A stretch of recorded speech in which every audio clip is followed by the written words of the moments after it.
بسم الله الرحمن الرحيم الحمد لله والصلاة والسلام على رسول الله وعلى آله وأصحابه أجمعين. Once again, my beloved families, my brothers, my sisters, my elders, it brings me great joy to be here today officiating the nikah of my own daughter. This is the third of my daughters to be getting married, and we ask Allah always to take care of our children. And I'm sure when they asked me, how do you feel that your daughter's getting married? I said she's going from a good family to a good family. She's going from a home to another home. And inshallah, I pray that Allah give them barakah and blessings, and Allah subhanahu wa ta'ala bless everything that's going to come out of this beautiful union. And this is the essence of the dua that we are taught to make, the sunnah. The biggest gift you can ever give a couple that get together is just a supplication, a dua. Barakallahu lakuma wa baraka alaykuma wa jama'a baynakuma fi khair. May Allah bless you. May He bless everything that is going to come out of the result of this union. And may He bring you, the two of you together in every goodness. So that is the dua that we leave the bride and the groom with today. And at the same time, a few words of advice. Number one is my beloved son Muzaffar and my daughter Razan, as we officiate your nikah today, we advise you with the advice of Rasulullah sallallahu alaihi wasallam, anittaqullah, to always be conscious of Allah.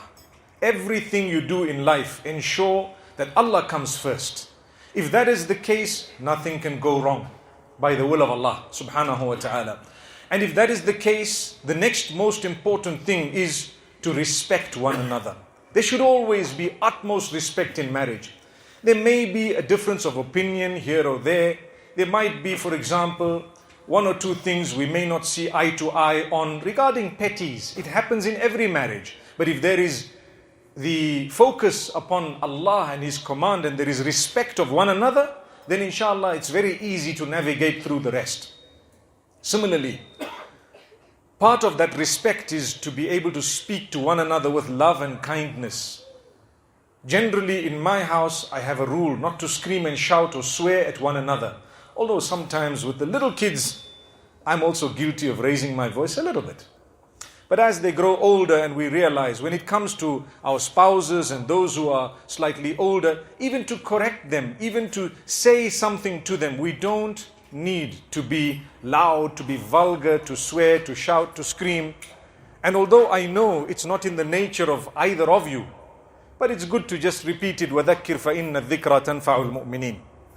So, at the same time, we ask Allah subhanahu wa ta'ala to grant you guys guidance in a way that you make the best decisions always.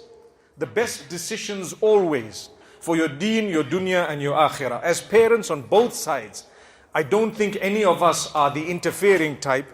We will probably leave you to navigate a lot of your lives. We will guide you from time to time. Don't take that as interference. We will probably suggest to you things. You may or may not decide to go exactly according to what we've suggested, because at the end of the day, it's only a suggestion.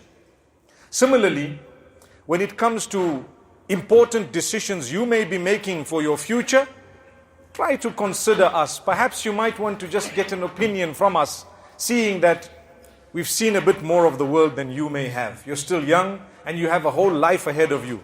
We might be able to say a word that you may never have thought of. Who knows? So consider what your parents have to say and what your in-laws have to say. I've advised my daughter and I've advised all my children to say, when you're getting married, have the best possible opinion of your in-laws. They are your family. That is your mother. That is your father. Sometimes you and I know the world out there has developed a stigma when it comes to your in-laws. We don't believe that. We actually definitely believe that there is good in everyone. And this good begins to shine if we know how to live with one another. May Allah subhanahu wa ta'ala grant us all goodness and protection. I could go on and on, but I think advice comes in small doses. So Muzaffar, may Allah grant you goodness. Razan, may Allah help you in your future. as I say, remember, salah is something that should never be compromised. Your taqwa, your relationship with Allah, never be compromised.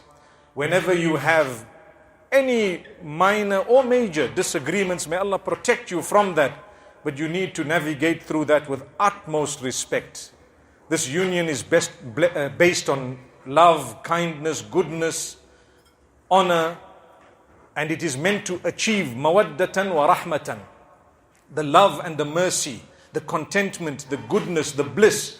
So that will only happen, inshallah, if we are conscious of one another and we think the best of intentions whenever anyone has said or done something. May Allah subhanahu wa ta'ala grant us goodness. Those are a few words that I thought of perhaps advising our children.